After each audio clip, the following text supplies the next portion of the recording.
Shalom, jumpa kembali dalam acara motivasi dan inspirasi dari Infinity Ministry. Kali ini kita akan berbicara tentang ketekunan yang membawa kemenangan.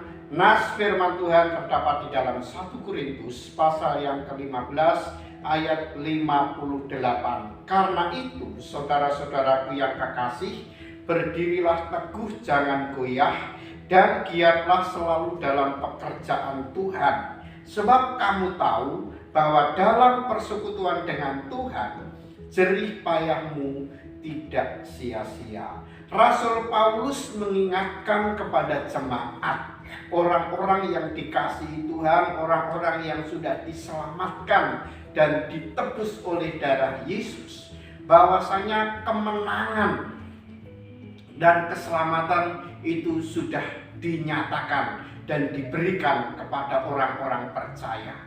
Tetapi selama manusia itu masih hidup di dalam daging, di dalam tubuh jasmani ini, manusia harus tetap berjuang, manusia harus tetap berusaha untuk meraih kemenangan, untuk meraih tujuan yang sempurna, yaitu panggilan ilahi.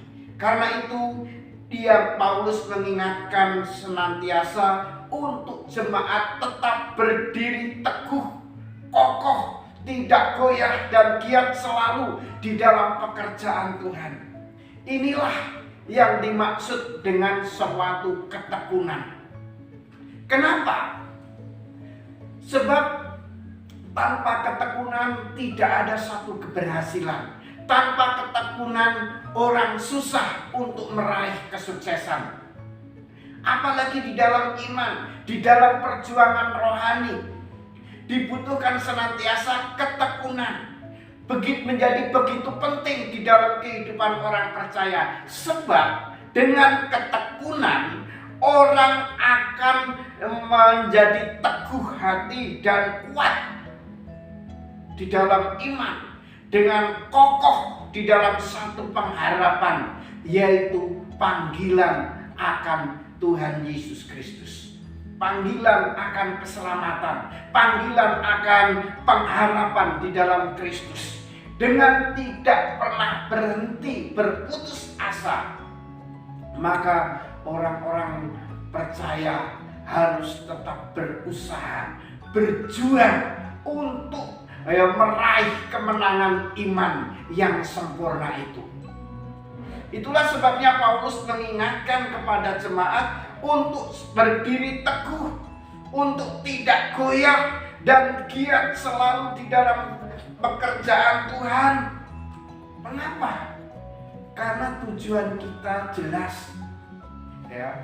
Semua jerih payah usaha kita yang kita lakukan di dalam Tuhan itu tidak pernah sia-sia.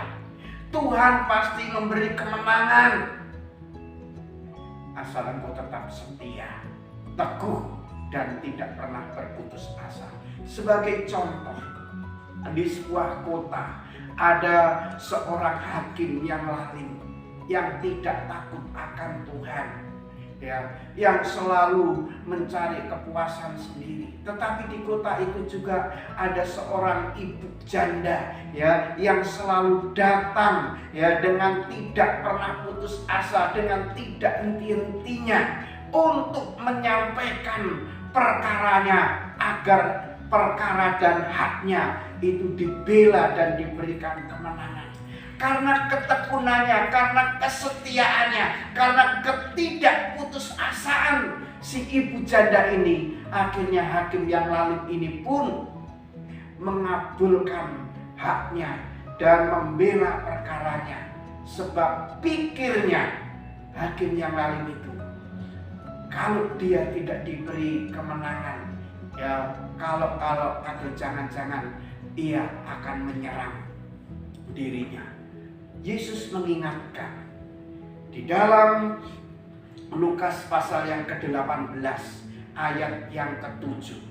Tidakkah Allah akan membenarkan orang-orang pilihannya yang siang malam berseru kepadanya, dan adakah ia mengulur-ulur waktu sebelum menolong mereka?